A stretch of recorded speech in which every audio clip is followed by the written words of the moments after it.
அவங்க சொத்துக்கள் யாருன்னா இருந்தால் அதுலேருந்து நம்ம பாகப்பிரிவினை பெறக்கூடிய மாதிரி அந்த பாகப்பிரிவினையோ சொத்து சார்ந்த விஷயங்களில் இருந்து வந்த பிரச்சனைகள் அனைத்தும் விலகக்கூடிய காலம். தனக்குன்னு ஒரு இடங்க, ஒரே வார்த்தை சொல்லப்போனால் இது வரைக்கும் ஷேர் இல்லாமல் நம்ம வாழ்க்கையை வாழ்ந்துருந்தால் இனிமேல் தனிப்பட்ட முறையில் நம்மளுக்குன்னு ஷேர் வாங்கக்கூடிய காலம். அந்த தந்தையார் சொத்துக்களில் இருந்து வந்த பிரச்சனைகள் அனைத்தும் விலகக்கூடிய காலம். தந்தையார் உடல்நலத்தில் நாம் அக்கறை எடுத்துக்கக்கூடிய காலமாகும் இந்த காலம். சனி பெயர்ச்சி நம்மளுக்கு கொடுக்கும். ஐயா, நான் வாழ்வாதாரமே இல்லாமல் வாழ்ந்துட்டு இருக்கிறேன்னா சனி பகவானுடைய பார்வையால் பெரிய ப்ளஸ்ஸான யோகங்கள்லாம் சனி பகவானால் தான் தர முடியும். ஒருத்தன் ஏழ்மை நிலையில் இருக்கான்னா அந்த ஏழ்மை நிலையிலிருந்து உயர்த்தி காட்டுவது எதிரான சனி பகவானுடைய தன்மை தான். இது வரைக்கும் இல்லைங்க அப்படின்றவங்களுக்கு நான் ஏழ்மையாக தான் வாழ்ந்துட்டு இருக்கேன், ரொம்ப கடுமையான தாக்கத்தை அனுப்பிச்சு வாழ்ந்துட்டு இருக்கிறேன்னு சொல்கிறவங்களுக்கெல்லாம் இந்த கண்டகச்சனி 75 பாகம் 100க்கு 75 நன்மையை தரும். ஒரு பிரச்சனையிலேருந்து நாம் விடுபடணும்னா இன்னொரு பிரச்சனை நம்மக்கிட்ட வரும். அதுதான் அச்சீவ்மெண்ட்டு, இதான் வாழ்க்கை தரமே. ஒரு படிப்பு வேலையை முடிச்சுட்டா அடுத்ததாக நாம் என்ன பண்ண போகிறோம்? படிச்சிட்ட பிறகு உடனே வேலை வாய்ப்புக்கு போகணும். வேலை வாய்ப்பு முடிச்சப்போ திருமணம் பந்தத்தை உருவாக்கணும், குழந்தை பேர். இந்த மாதிரி சூழ்நிலையில் தான் நம்ம வாழ்ந்து கொண்டிருக்கோம். ஒரு சங்கிலி போன்ற இணைப்பு. மக்கள் நான் கீழ்மட்டத்துக்கே வந்துட்டேன், கீழ்மட்டத்துக்கு விழுந்துட்டுன்னு சொல்லக்கூடிய வார்த்தையை விட நாமும் இப்படித்தான் வாழ்க்கை வாழ வேண்டும் என்று சொல்லக்கூடிய அமைப்பை பெற்றுத்தரும். வண்டி வாகன சேர்க்கை தனுசை பார்க்கும் பொழுது இதுவரைக்கும் சொத்து சார்ந்த விஷயத்தில் இருந்து வந்த பிரச்சனைகள் அனைத்தும், அதுதான் சொன்ன முதல்ல, சொத்துக்கள் சார்ந்த விஷயங்கள் ஏதேனும் இருந்தால் அவையெல்லாம் உங்களுக்கு என்ன சேரணுமோ அது பங்கீடலாம் இந்த வாட்டி வந்து சேர்ந்துருங்க. இந்த 2.5 ஆண்டுக்குள் நம்மளுக்கு தேவைகள் எல்லாம் பூர்த்தி செய்யப்படும். தனக்கென்ற ஒரு பதவி, தனக்கென்ற ஒரு இடம், தனக்கென்ற ஒரு வேலை அப்படின்ற மாதிரி ஒரு கொள்கைக்கு நாம் மாறுகின்ற காலமாக கன்னிராசிக்கு இது ஏற்புடைய காலம். இது ஏற்புடைய காலம் தான். இது ஒன்றும் தவறான காலமே கிடையாது எனக்கு தெரிஞ்ச வரைக்கும். இது வரைக்கும் நாம் பார்ட்னர்ஷிப்போட வாழ்க்கையை வாழ்ந்துட்டோங்க, எதுவுமே சரியான முறையில் இல்லைன்னு நினைக்கிறவங்களுக்கெல்லாம் இந்த கண்டகச்சனி நல்ல முன்னேற்றத்தை தரக்கூடியதாகும். நமக்கென்ற ஒரு அமைப்பு, நமக்கென்ற ஒரு செயல் திட்டங்கள், நமக்கென்ற ஒரு வேலைகள். விக்னேஸ்வராய நமகம். வெற்றிவேல் முருகனுக்கு அரகரோகரம். அரகர நம பார்வதி பதையே அரகர மகாதேவா. தென்னாடுடைய சிவனே போற்றி, எந்நாட்டவர்க்கும் இறைவா போற்றி போற்றி. உங்கள் அபிமான அனந்தலை வாழ் ஜோதிடர் வேலாயுதத்தின் நன்றி கலந்த வணக்கத்தை தெரிவித்துக் கொண்டு இந்த பதிவினை காண இருப்பது என்னன்னா, சனிப்பெயர்ச்சி மார்ச் 29, அதாவது 3ஆம் மாதம் என்று சொல்லுகின்ற ஆங்கிலத்தில் 29ஆம் தேதி நிகழக்கூடிய சனிப்பெயர்ச்சி 2025 நடைபெறுகின்றது. அதாவது பெரிய பிரம்மாண்டம் என்று சொல்லக்கூடிய பெயர்ச்சிகளில் இதுவும் ஒன்று. 2025 முதல் பெயர்ச்சி என்று சொன்னால் அது முதல் சனிப்பெயர்ச்சி, அதுக்கப்புறம் ராகு கேது, அதுக்கப்புறம் குரு பெயர்ச்சி. நம் சனிப்பெயர்ச்சி பார்க்க போகிறோம். இந்த சனிப்பெயர்ச்சி யார் யாருக்கு என்னென்ன கொடுப்பாரு, சனி பகவான்னா யார், முதல்ல நாம் அதை தெரிஞ்சுக்கணும். சனி பகவானை பொறுத்த வரைக்கும் மந்தகன், அதாவது கர்மகாரகன் என்று சொல்கிறோம் இல்லை, ஒருவற்றுக்குடைய ஆயுள் என்று சொல்லக்கூடிய தீர்மானத்தையும் மனிதன் வாழுகின்ற பிறப்பில் நாம் வாழுகின்ற வாழ்க்கையை எவ்வாறு வாழணும் வாழக்கூடாதுன்னு முடிவு பண்ணுறது அனைத்து கோள்களையும் கட்டுப்படுத்தும் தன்மை உடையவர் யாரான சனி பகவான். 30 ஆண்டுகள் வாழ்ந்தவர் இல்லை விழுந்தவர் இல்லை என்று ஏன் குறிப்பிடுறாங்கன்னா, கணவன் மனைவி இருவருமே சேர்ந்து வாழ்ந்தாங்கன்னா 30 ஆண்டுகள் பெரிய மகத்துவம். அந்த மகத்துவத்தை யாரா கொடுக்குறாருன்னா சனி பகவான் ஒருவர் தான். நவ கோள்களில் தலைவன் என்று சொல்லக்கூடிய, அதாவது எல்லாரையும் தன்னுடைய கட்டுக்குள் வரக்கூடிய அமைப்பை பெற்றவர். பெரிய, அதாவது ஏழ்மையாக இருக்கிறவனையும் உயர்ந்த இடத்துக்கு செல்ல வைப்பதும் அவரே. உயர்ந்த இடத்துல இருக்கிறவனை தாழ்மையான இடத்துக்கும் இறைப்பற்று ஆன்மீகம் சார்ந்த விஷயத்தை ஈடுபடுத்தக்கூடிய தன்மை பெறுவது யாரான சனி பகவான் ஒருவரே. அவர் இல்லாவிடில் இந்த கர்மம் என்று சொல்லக்கூடிய ஜீவன கர்மா என்பது நிகழவே நிகழாது. நாம் பிறக்கின்ற பிறப்பும் நிகழாது. அனைத்து கிரகங்களும் கொடுக்கின்ற பலாபலனை விட இவர் கொடுக்கின்ற பலாபலங்கள் உன்னதமாகவும் ஆணித்தனமாகவும் இருக்கக்கூடிய காலமாக அமையும் இந்த மகா சனிப்பெயர்ச்சி. ஒவ்வொரு ராசிக்கும் மேஷம் முதல் மீனம் வரை எவ்வாறு இருக்க போது விரிவாக பார்க்கலாம் வாருங்கள். எனது அன்புள்ளம் கொண்ட கன்னிராசி நேயர்களே, இந்த சனிப்பெயர்ச்சி மகா சனிப்பெயர்ச்சி என்று சொல்றாங்க. அதாவது 2025 மார்ச் 29 அன்று நடைபெறுது. இது நம்மளுக்கு சாதகமா இல்லை பாதகமா?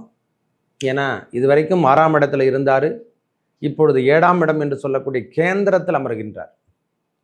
கேந்திரத்தில் அமரும்போது சனி பகவான் என்னென்ன மாற்றங்களை கொடுப்பாரு, யோகங்களை தருவாரா? முக்கியமாக தனக்கு என்று ஒரு பதவி என்று சொல்கிறோம் இல்லை, கன்னிராசிக்காரங்க ஏற்கனவே வேதனைகள் சோதனைகள் எல்லாத்தையுமே கடந்து தான் வந்துட்டாங்க. அதாவது ஏற்கனவே கேது பகவான் இருந்து அவங்களுக்கு என்னென்ன கொடுக்கணுமோ அனைத்து விதமான தீட்டக்கூடிய அளவுக்கு ரொம்ப துன்ப தீட்ட வேண்டியது, அடிமட்டத்துக்கு என்று சொல்கிற மாதிரி அந்த அளவுக்குலாம் போயிட்டாங்க. இப்பொழுது சனி பகவானுடைய பார்வை என்பது ஒன்றும் பெரிய அளவுக்குலாம் உனக்கு பாதிப்பு தரத்துக்கான வாய்ப்புகள் கிடையாது. இந்த பார்ட்னர்ஷிப் என்று சொல்லக்கூடிய அமைப்பு மட்டும் முதல்ல விட்டு பிளகிற மாதிரி காணப்படும். ஏன்னா அவருக்கான அமைப்பு என்று சொன்னால் அது 7ஆம் அதிபதியாக 7ஆம் வீட்டில் அமர்வதும் 7ஆம் அதிபதியுடைய தன்மையும் சேர்ந்து தான் காணப்படணும். ஐயா மெயினான விஷயம் ஏன் சொல்கிறேன்னா, வீடு கொடுத்தருடைய நிலைமையில தான் கிரகங்களுடைய தாக்கமும் கொடுக்குது, நம்மளுக்கு அந்த இயக்கமும் கொடுக்குது. நம்மளுக்கு 7ஆம் அதிபதி யாரான்னா குரு பகவான். குரு பகவானுடைய தாக்கம் என்று சொல்லக்கூடிய அமைப்பை அவருடைய நேரடி பார்வையில் சனி பகவான் அமர்ந்திருந்து அந்த பார்வை நேராக நம்மளுக்கு சமசத்ம பார்வை என்று சொல்லக்கூடிய கண்டகச்சனியை நாம் அனுபவிக்க போகிறோம். இந்த கடன் சார்ந்த விஷயத்தில் நல்ல முன்னேற்றத்தை காணலாம். கடன் வாங்காமல் இருந்தால் கடன் வாங்கக்கூடிய பாக்கியத்தை நாம் பெறுவோம். புதுசாக ஆசைகள் உருவாகக்கூடிய காலம் இந்த நேரத்தில் உருவாகும். நாம் அதை டெவலப் பண்ணிடலாம், இதை டெவலப் பண்ணிடலாம்னு சொல்கிற எண்ணம் எல்லாம் நம்மளுக்கு இந்த நேரத்தில் உருவாகக்கூடிய காலம். சற்று அகல கால விரிக்காமல் குறைவான மோட்டத்தோடு நாம் புதிய தொழில்களை ஆரம்பிக்கின்ற காலமாக இந்த காலம் இருக்க பெருசாகும். மற்ற கிரகங்கள் வலுவாக இருக்குதா இல்லையான்னு சொல்லிட்டு அதையும் பார்த்து தான் நம்மளுக்கு சனி பெயர்ச்சின்னு சொல்லணும். ஏன்னா கேந்திரத்தில் கிரகங்கள் அமரக்கூடிய காலம் யோகம் என்று தான் கொடுத்துருக்காங்க ஐயா. மற்ற கிரகங்களும் கேந்திரத்தில் அமரும் பொழுது யோகத்தை தரும். கன்னியை பொறுத்த வரைக்கும் 7ஆம் இடத்துல சனி பகவான் வருவது ஒரு நல்ல யோகம். ஏன்னா மிதுனத்தையும் கண்ணுக்கும் யோகம் தரக்கூடிய யாரானா சனி பகவான் ஒருவர் தான். அதனால பயப்படணும் அவசியமே இல்லை. இப்பொருள் எனதில்லை என்று சொல்லக்கூடிய வள்ளலார் பெருமான் மாதிரி இனிமேல் இந்த பற்றற்ற வாழ்க்கைக்கு நாம் வாழக்கூடிய காலமாக இந்த 2.5 ஆண்டுகள் 2025 நம்மளுக்கு எதுவும் நிரந்தரம் இல்லை என்று சொல்லக்கூடிய முதல்ல மனப்பக்குவம் முதல்ல வரும். நம்மளுக்கு எது வருதோ இல்லையோ இதுதான் முதல்ல வரும். ஏன்னா அவ்வாறு ஒவ்வொரு பொருளும் நம்ம விட்டு விலகிறதுக்கு நீங்கள் கண்கூடாக பார்க்கலாம். சில விஷயங்கள் நம்மளை விட்டுட்டு நம்மளை மீறியே நடக்கும். இல்லை எப்படி நடக்குதுன்னே தெரியாது. காரணம் இருக்கக்கூடிய பிரச்சனைகள் அனைத்தும் வெற்றி தரக்கூடிய இடத்துல அமரல சுவாமி. மற்ற கிரகங்களோட வெற்றி தரக்கூடிய இடத்துல அமரல.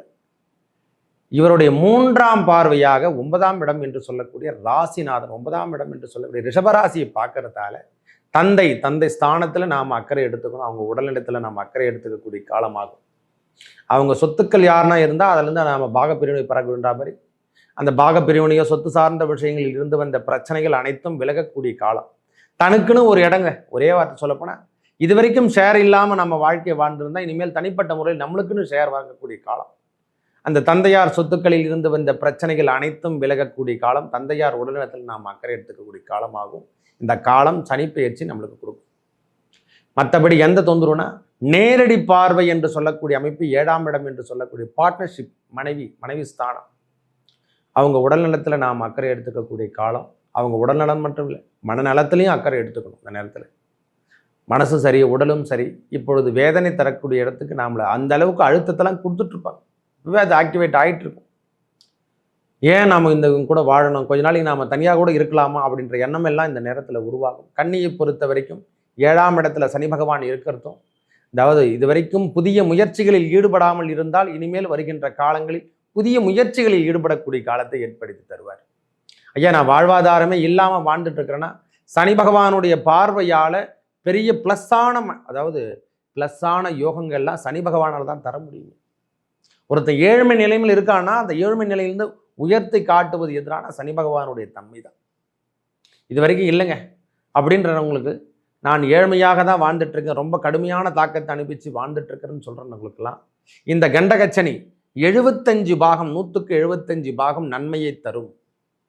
பெரிய பெரிய தவறான விஷயங்கள் செய்யாமல் இருந்து நேர்மையோட பாதையில் வாழ்ந்துட்டு இருக்கிறவங்களுக்கு இது 100க்கு 100 பாகம் பெரிய முன்னேற்றத்தை கொடுக்கும். இந்த கண்டகச்சனி முதல்ல தெரிஞ்சுக்கணும். நாம் எதனா தவறுகள் செய்திருந்தால் மட்டுமே கண்டகச்சனி நம்மளை தண்டிக்கும். சனி பகவானுடைய தன்மை உடல் உழைப்பு உண்மைக்கான அமைப்பு இவையெல்லாம் இருந்தால் நம்மளை எந்த காரணத்தை கொண்டு கீழ்மட்டத்துக்கு தள்ள மாட்டார். இது என்னுடைய அனுபவ ரீதியாகவே சொல்கிறேன். மக்களுடைய பார்வையில் எல்லாருமே கண்டகச்சனி வந்துடுச்சு இது வந்துடுச்சு அதெல்லாம் நினைக்காதீங்க. அவரும் நம்மளுக்கு அடுத்த கட்ட நடவடிக்கை எடுத்து செல்றதுக்கான அமைப்பு தான் இந்த காலம். ஒரு பகவான் அதுவும் அது சனி பகவான் முக்கியமாக 7ஆம் இடத்தில் அமர்ந்திருந்தாலே இதுவரைக்கும் ஏற்பட்டிருந்த தோஷங்கள் அனைத்தையும் நிவர்த்தி செய்யக்கூடிய காலம். திருமண பந்தத்தையும் இந்த நேரத்தில் கொடுப்பார் சுவாமி. என்ன சாமி சொல்கிறீங்க, 7ஆம் இடத்துல இருந்தாவே பார்ட்னர்ஷிப்? அதெல்லாம் எதுவுமே கிடையாது. கண்டகச்சனியாக இருந்தாலும் திருமண பாக்கியத்தை ஏற்படுத்தி தருவார். என்னுடைய அதிகாரி. ஏன்னா 7ஆம் இடம் என்று சொன்னால் மனைவி ஸ்தானமாவது, அது விருத்தி அடையறதால இதுவரைக்கும் திருமண பந்த உறவுகள் இல்லாமல் இருந்திருக்கிறவங்களுக்கு திருமண பந்தத்தை ஏற்படுத்தி தரக்கூடிய காலமாக இந்த காலம் அமையப்பெறும். ஒரு பிரச்சனையிலேருந்து நாம் விடுபடணும்னா இன்னொரு பிரச்சனை நம்மக்கிட்ட வரும். அதுதான் அச்சீவ்மெண்ட்டே, இதான் வாழ்க்கை தரமே. ஒரு படிப்பு வேலையை முடிச்சுட்டா அடுத்ததாக நாம் என்ன பண்ண போகிறோம்? படிச்சிட்ட பிறகு உடனே வேலை வாய்ப்புக்கு போகணும். வேலை வாய்ப்பு முடிச்ச பிறகு திருமண பந்தத்தை உருவாக்கணும், குழந்தை பேர்.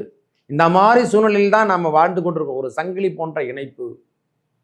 மக்கள் நான் கீழ்மட்டத்துக்கே வந்துட்டேன், கீழ்மட்டத்துக்கு விழுந்துட்டேன்னு சொல்லக்கூடிய வார்த்தையை விட நாமும் இப்படித்தான் வாழ்க்கை வாழ வேண்டும் என்று சொல்லக்கூடிய அமைப்பை பெற்றுத்தரும். ஐயா, உயர்ந்து ஒரு நேரத்தில் காணப்படும், தாழ்ந்தும் காணப்படும். இதுதான் மக்களுடைய இயல்பான இடம். அதுதான் நவகிரகங்கள் கொடுத்துட்ருக்கு. ஒவ்வொரு முறையும் ஜோசிகார் சொல்கிறாருன்னா ஜோசிகார் சும்மாலாம் சொல்ல மாட்டார். ஜோசிகாருக்கு அவ்வளோ தூரம் வாங்கியிருப்பார். அவர் முதுகு நாம் போய் பார்த்தா தான், அதுக்கோசமாக என் முதுகு வந்து பார்க்காதீங்க. ஏன்னா அந்த அளவுக்கு அடிகள் வாங்கியிருந்தால்தான் அவருக்கு. ஏன்னா உங்களுக்காவது குரல் குறைவாக இருக்கும். எங்களை பொறுத்த நாங்கள் தெரிஞ்சிருந்தும் பகவான் இப்படி தான் கொடுப்பார், இப்படி தான் அமைப்பினை தருவார் என்றால் அந்த ஜோசிகாரனுக்கும் பெரிய பெரிய பிரச்சனைகளை தாக்கத்தை அதிகமாக வாங்கியிருந்தால் தான் அந்த பக்குவத்தை எதிராளிக்கு கொடுக்க முடியும். இது வரைக்கும் ஏமாற்றம் சார்ந்த விஷயங்கள் நம்மளை வச்சு யாருன்னா சுற்றி இருக்கிறவன் ஏமாத்திருந்தால் அவங்களாம் இருக்கிற இடம் தெரியாமல் ஓடி விடுவார்கள். இதுதான் மெயினான விஷயம். தன்னையை சுற்றி எல்லாருமே என்ன சொல்லுங்களா, ஒட்டுண்ணி போல் வாழ்ந்தவங்க அனைவரும் இழுக்கும் இடம் தெரியாமல் செல்லக்கூடிய வாய்ப்பு இந்த கண்டகச்சேரியில் தெரியும் சார். இவன் நல்லவன் இவன் கெட்டவன் என்று சொல்லக்கூடிய அமைப்பை எங்கே கொடுக்குறான்னா சனி பகவான் 7ஆம் இடத்துல வரும்பொழுது தான் அந்த செட்டிங்கிலேருந்து உங்களை மாற்றி அமைக்க வைக்க போகிறாரு. நீங்கள் யார், நீங்கள் இந்த உலகத்துக்கு என்ன தேவை, உங்களுக்கு என்னென்ன செய்ய முடியும், அதைத்தான் உங்களால் செய்ய முடியும். அதுக்கு மேலாம் ஒன்றும் பண்ண முடியாது. அவருடைய பாவகமே கரெக்டாக வேலை செய்யக்கூடிய இடம் 7ஆம் இடம் தான். அவர் பார்க்கும் பொழுதெல்லாம் நம்ம இடத்துல என்னென்ன இருக்குது, பொருள் இருக்குது, இல்லாமல் போகுது, இருக்கிற பொருள் நிரந்தரமாக இருக்குன்னா கண்டிப்பாக இருக்கும்.